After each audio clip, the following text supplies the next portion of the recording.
As 100 feet flames licked across Windsor Castle, a disconsolate figure in a headscarf stood watching, tense and tight-lipped, as firemen desperately fought to save her home. Acrid smoke billowing over the Queen made her eyes water. She had rushed from Buckingham Palace on being told that her favourite home was ablaze. In all the confusion, Stephen Matthews, the head coachman, remembers seeing her standing helplessly as the castle burned. Everything was going up in flames, he recalls. And then I saw the Queen. She was standing in the middle of the quadrangle watching her house burn down. It just was terrible. She looked very small, very lonely and very sad. Nobody would approach her, though everybody wanted to, but knew it wasn't their place. That's the most emotional I've ever seen her. Being the Queen has never been so isolating, so lonely. As hearts burst for her, no one felt confident enough to put a comforting arm around her, and Prince Philip was abroad. But at that moment she saw something that lifted her spirits. It was Prince Andrew marshalling staff into a human chain that was rescuing the castle's treasure trove of paintings, furniture and artifacts. Luckily, Andrew happened to be in the castle when the fire broke out. Still in the Navy, he had been carrying out some research there on behalf of the Royal Military Academy, and, to his credit, he took command to save so much that is precious to his mother. Thank goodness at least we had the Duke of York there, says Matthews, now 65. He sort of rallied everybody around and organized a hell of a lot. It wasn't the first time the Queen had felt a surge of maternal pride in her second, and favorite, son. She has always regarded him as a hero for his bravery in the Falklands War, when he served as a decoy helicopter pilot with the dangerous role of distracting Exocet missiles away from British ships. The Queen worried about him and what he was doing, of course, says her close friend and cousin Margaret Rhodes, and she was very proud of him when he came back from the conflict with it rose in his teeth. In fact, she was there with other proud and relieved families at Portsmouth to welcome home 22-year-old Sub-Lieutenant Windsor and hundreds of other Falklands heroes brought back on the aircraft carrier Invincible. The Queen and Prince Philip, and also Princess Anne, were taken out to meet Invincible in a barge and came down the gangplank one after the other. Andrew had never looked more dashing and handsome, or the royal family more joyously reunited. If only Prince Andrew's life was always as clear-cut as that day. But whatever the crises that have come and gone, in the Queen's eyes, he remains the son who can do no wrong. Unlike Charles and Anne, both of whom were born when she was still Princess Elizabeth, Andrew was the son who came along when she had reigned for the best part of a decade. He was named after his paternal grandfather, the dissolute gambler Prince Andrew of Greece, who saw little of his son Prince Philip and died penniless on the French Riviera. The Queen knew the ropes by then and was able to give him all the quality time that Charles says he didn't get, says a former courtier. She so loved looking after him she even curtailed her foreign travel. At bath time, she put on an apron and bathed him, and she would rock him to sleep. At Windsor Castle he was allowed to race his bicycle down its wide corridors, and play skittles along them while his mother dealt with her red boxes of government papers in the late afternoon. On Saturdays at tea time, he would routinely sit with his parents. Charles and Anne were away at boarding school, watching the BBC's Grandstand sports program on television. On Sundays he would watch cricket with them, also on television. Despite this early exposure to our national games, his passion became golf. The fact is, such maternal closeness with her third son, and with Edward, who was born 4 years later, has never changed. They are just as close today, says a former lady-in-waiting. Perhaps that hasn't entirely worked in Andrew's favor. Rarely chastised as a child, he grew up, says a courtier, with a pompous level of self-importance based on being second in line to the throne. Of course, the arrival of his nephews William and Harry pushed him down the succession, and he felt it. The Queen has always tried to help him in this respect, by making sure he has a role, not always, it must be said, with success. When Pan Am Flight 103 and its passengers were blown up and fell on the luckless town of Lockerbie a few days before Christmas 1988, the Queen's then Deputy Private Secretary Robert Fellows urged her to go there. But as with the Lockerbie disaster 22 years earlier, when a sliding coal tip crashed onto the Welsh village near Merthyr Tydfil, killing 144 people, most of them children, the Queen decided not to visit immediately, fearing she would be a distraction from the desperate recovery work. She could have asked any of her 4 children to go to Lockerbie in her stead,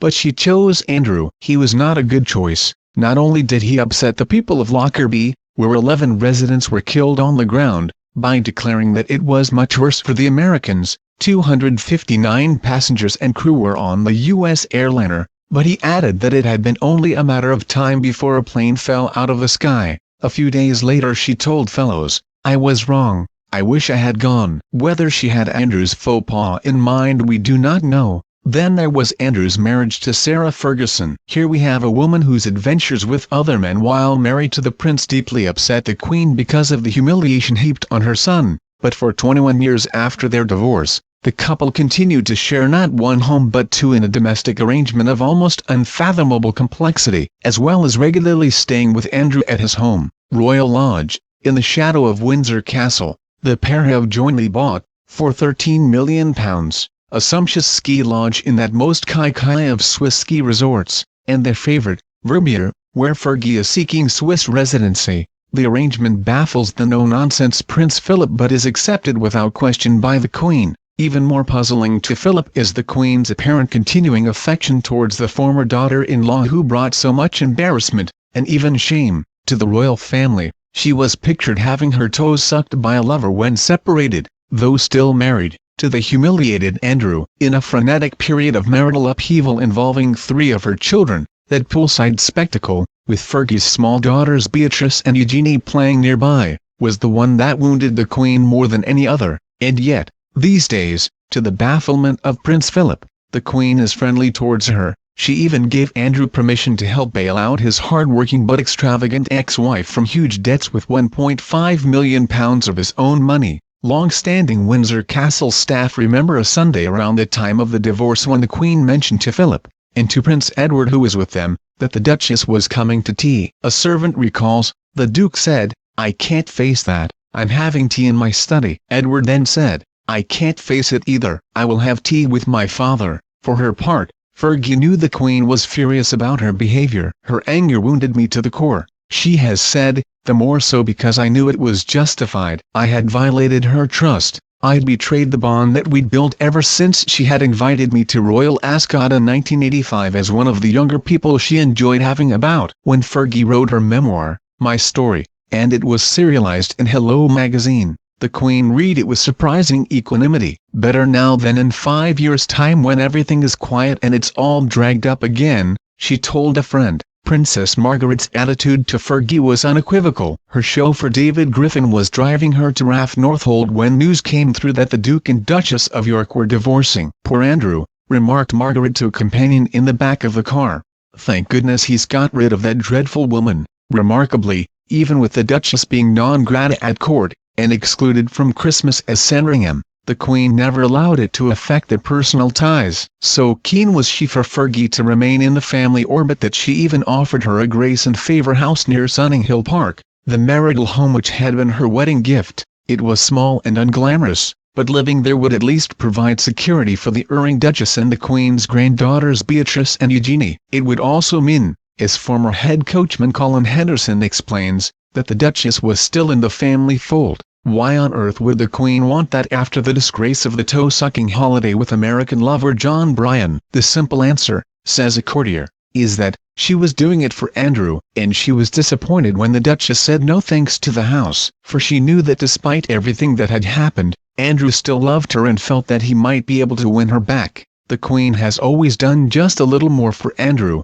says a family friend. "It's second son syndrome." Andrew was the spare to Charles the heir, and the Queen has always tried to compensate by ensuring that he is not left out of things. It's a mother's instinct. He still has a flat in Buckingham Palace, and whenever the Queen hears he's there by himself she'll send him a handwritten note and he will change into a suit and go and see her, greeting her with a bow from the neck, then kissing her hand and both cheeks. "It's a little ritual that she adores," says a palace aide. These days, she sees Andrew at Windsor most Sundays after church when she joins him for a pre-lunch drink at Royal Lodge, the home he inherited from the Queen Mother. He spent £8.5 million on refurbishments before moving in. The Queen likes it when Beatrice and Eugenie are there, and even when Fergie is staying overnight and is there to greet her. She and the Queen have sometimes taken a walk in Windsor Great Park together, but these days this is rare as her former daughter-in-law spends most of her time in Verbier. Meanwhile, Andrew has lurched from the crisis in his marriage to crises that have emerged through him spending so much time in the company of dubious billionaires.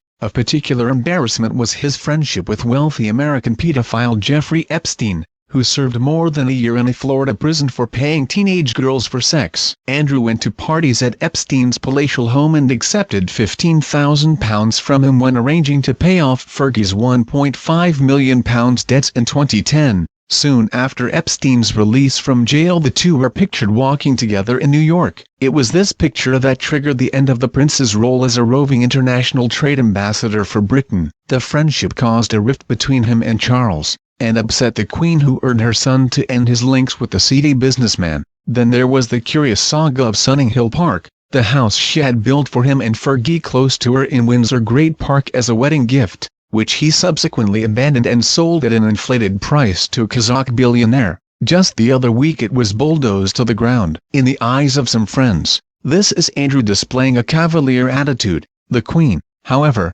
is said to refuse to criticize him for it. In the Queen's eyes, says a family friend, the Duke's private life is his private life. She keeps him on something of a pedestal, as if to prove the point. At the height of the Epstein affair, a private ceremony took place at Buckingham Palace. With astonishing timing, the Queen was presenting Andrew with the gold-embroidered insignia of a Knight Grand Cross of the Royal Victorian Order, a mark of her gratitude for his services to the Crown. How she must wish that she could resolve another troubling issue with nothing more than a ceremonial bauble. But it will take a lot more than that to settle the simmering row that now divides Andrew and his brother Charles. Even more regrettably for the Queen, it all started at her Diamond Jubilee. At least, that is when the public could see that there was a change among the cast in the lead roles of the Royal Road Show. As the red arrows streaked across the London sky towards Buckingham Palace, it became clear that Andrew, together with his brother Edward and sister Anne, were no longer key royals, for they were not with the Queen on the palace balcony.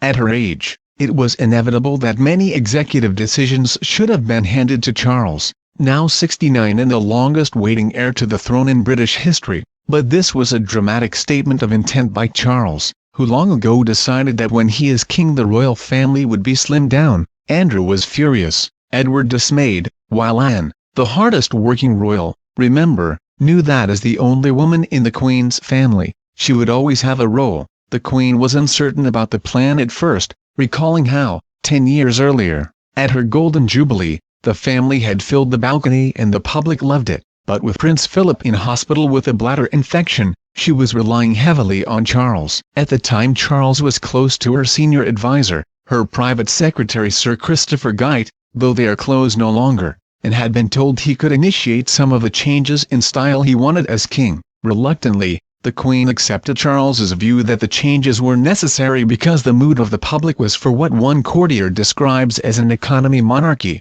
For Andrew, being excluded from the balcony, he was also not invited to the Livery Company's celebration lunch for the Queen at Westminster Hall, was, said one of his friends, like a dagger to his heart. For the Queen this is a sad development. But in allowing Charles to become effectively the royal family's chief executive, there was always a risk that Andrew, not to mention Edward, would be downgraded. Even so, Andrew has had the consolation of spending part of the winter since 2016, as usual, with his ex-wife in Verbier, playing house at the Chalet Hellora, which they can both call home, and where Fergie lives almost permanently. When they give dinner parties there, the couple, who have been divorced for 21 years, refer to each other around the table as husband and wife. However fondly the Queen looks on her 58-year-old second son, and on Fergie, the remarriage that some friends think could happen is not on the cards. At least, not while Prince Philip, who will be 97 in June, is still around.